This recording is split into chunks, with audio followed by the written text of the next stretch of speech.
All right, we're going to look at some BOTN examples here. So this is when our degree is bigger on the top. No matter what the numbers are otherwise, it's not going to have a horizontal asymptote. So that's just none right off the bat. Okay. Here we have degree of 2 in my numerator. We have degree of 1 in the denominator, so it's bigger on the top. Here we have a degree of 2 in the numerator, 1 in the denominator, so again, it's bigger on the top. Last one, we have a degree of 3 in the numerator, 1 in the denominator, so again, it's bigger on top. All three of these examples would have no horizontal asymptote. Okay, so we've got two examples here to look at. So if we look at this first one, we have x squared minus 5x plus 4 over x minus 4. So again, because my degree in the top is 2, degree on the bottom is 1, it's bigger on the top. So I automatically know without any math required, that it's not going to have a horizontal asymptote.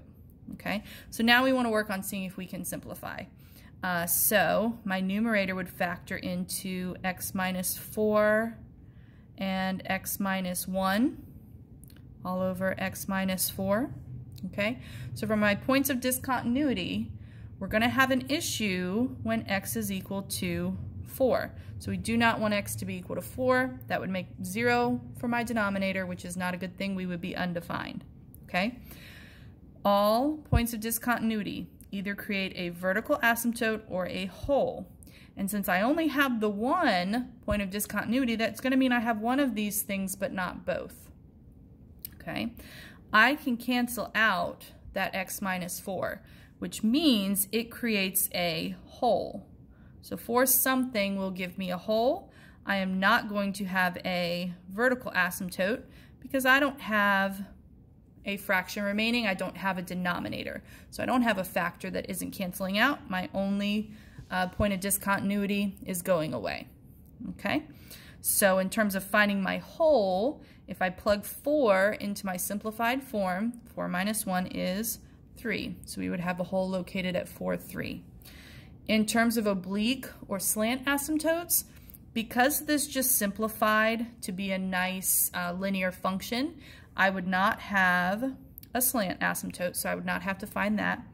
In terms of a graph, this would be the one where I have a hole at 4, 3, and I would just be graphing the x minus 1. So you'd have that style graph. And that's again because my denominator canceled out. I no longer have a rational expression as my simplified form. Okay, so that's one type of BOTN example. The other type is going to be something of this nature. We have an example here where, again, it's bigger in the top, degree is 2 here, degree is 1 in the bottom. So for my horizontal asymptote, that would be none. And again, I know that because it's a BOTN. If you try to factor this, it looks like a SMAG problem. It actually doesn't factor. So we're not going to be able to work on canceling things out or anything like that. My point of discontinuity would be that x cannot equal -1. Okay, so again, all points of discontinuity, it's either going to be a vertical asymptote or a hole. And because I only have the one, it's either one or the other. It's not going to be both. And since I'm not going to be able to cancel anything out, that means I do not have a hole, and this would be my vertical asymptote.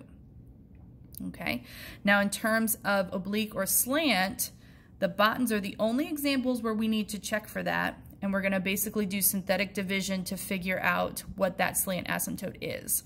So I would put -1 in my box. Our coefficients are 2, 1, and 1. So remember, first number comes down. We do -1 times 2 would be -2. I add that would be -1. I multiply that would be +1. And when we add, we get 2. So this is going to mean that my oblique asymptote is y equals 2x minus 1.